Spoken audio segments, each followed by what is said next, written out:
அடுத்த மாதம் நாசாவுடைய ஆர்டிமஸ் 2 மிஷனில் மனிதர்கள் நிலவை சுற்றி வர போகிறாங்க.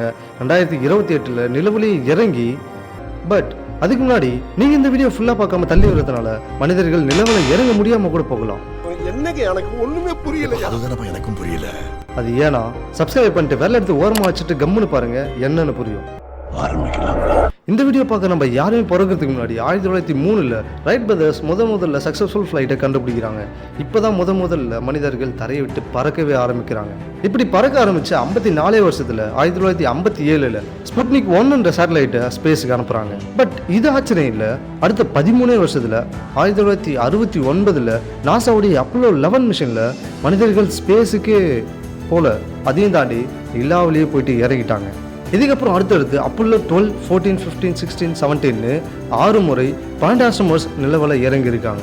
இது எல்லாமே நடந்தது 1969 இருந்து 1972. பட் அதுக்கப்புறம் 50 வருஷம் ஆகுது, இன்னும் யாரும் நிலவுக்கு திரும்பி போகவே இல்லை. இதுக்கு ஒரு முக்கியமான காரணம், யூஎஸ் கூட போட்டி போடுறதுக்கு யாருமே இல்லை. வேர்ல்டு வாருக்கு அப்புறம் அமெரிக்காவுக்கும் சோவியத் யூனியனுக்கும் இருந்த பனிப்போர் காரணமாக பல துறைகளில் 2 பேரும் போட்டி போட்டுக்கிட்டு யார் பவர்ஃபுல்னு காமிச்சிட்டு இருந்தாங்க. அதில் ஒரு முக்கியமான துறை தான் ஸ்பேஸ்.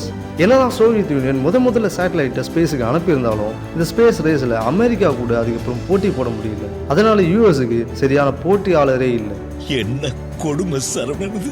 அதே மாதிரி மனிதர்கள் முதல்ல நிலவுக்கு போகும்போது மக்கள் அப்படின்னு பார்த்தவங்க போக அட என்னடா வருஷத்துக்கு 2 வாட்டி டூருக்கு போகிற மாதிரி போயிட்டு வராங்க அப்படின்னு மக்கள் கிட்ட இருந்து இன்ட்ரெஸ்டே கம்மியாகி டிவியில் மூன் லேண்டிங் டெலிகாஸ்ட் ரேட்டிங் கம்மியாக ஆரம்பிச்சிருச்சு. இதனால பொலிட்டிக்கல் கவர்மெண்ட் இந்த மூன் மிஷினை ஸ்டாப் பண்ணிட்டாங்க. ஏன்னா மக்களுக்கு இன்ட்ரெஸ்டே இல்லாத இடத்துல கோடியாக செலவு பண்ணால் நெக்ஸ்ட் டைம் அவங்களுடைய ஓட் பாதிக்கப்படும். ஏன்னா மூன் மிஷன் காஸ்ட் இன்னைக்கு மதிப்பில் 13 லட்சம் கோடி செலவாகும். பட் இப்போ இந்தியா, சைனா, ரஷ்யான்னு சில நாடுகள் மூன் பக்கம் அவங்களுடைய கண்களை திருப்பியிருக்காங்க.